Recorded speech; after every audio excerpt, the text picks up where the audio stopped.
One of the great things about India is this tremendous interest in education. People talk about it all the time. Most parents aspire for this for their children. And so I think it's a great foundation we have as a country.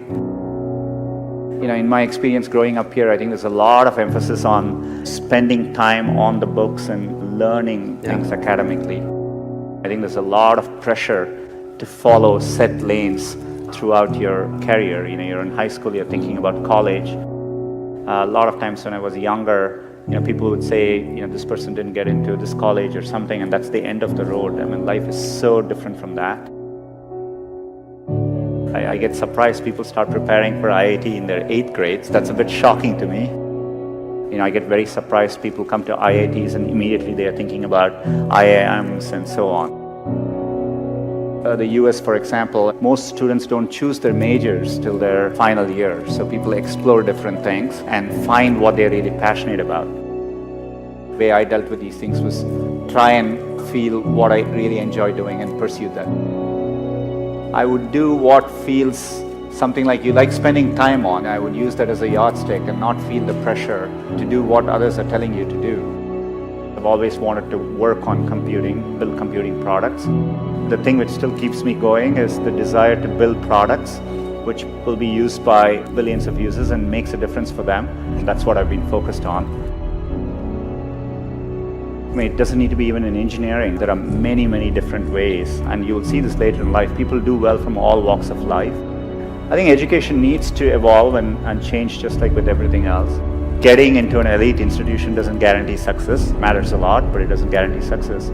I would like to see people value creativity, value experience of doing things, taking risks. It is important to be well-rounded.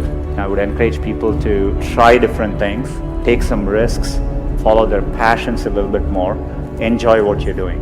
And what matters most is loving what you're doing and trying to do well at it. So I think if you follow your heart and do what you like, you will always do much better.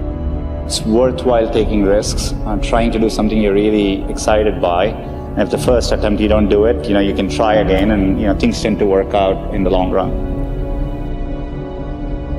If you work on really difficult things, you're better off because you have no competition. Others aren't working on that difficult a problem. Even if you fail, you end up doing something great in the process. You want to aim high enough that you fail a few times. I think that's the natural part of the process. Setbacks actually don't matter. In Silicon Valley, part of the reason so many people start up a company is starting up a company and even having failed, you can wear it like a badge of honor. And I think that's important. Culturally, risk is rewarded. So I think it's important to keep your hopes, keep your dreams, and try to follow them. Most of how life plays out is up to you, not up to what happens outside of you. And I think it's important to keep that in mind and take the long-term view. Some point in your life, you have to work with people where you feel a bit insecure, because that means you're working with people who are better than you and who are pushing you. If you actually feel very secure in what you do, it means you're doing something comfortable and you're not pushing yourself. There are many, many times I've felt working with people in a group, am I doing enough? These people seem much better than me, and I think it's an inherent part of learning. And as a leader, I think it's really important to build organizations where people actually want to work together and trusting them to doing the right thing. And as a leader, it's less about trying to be successful and more about to make those people successful.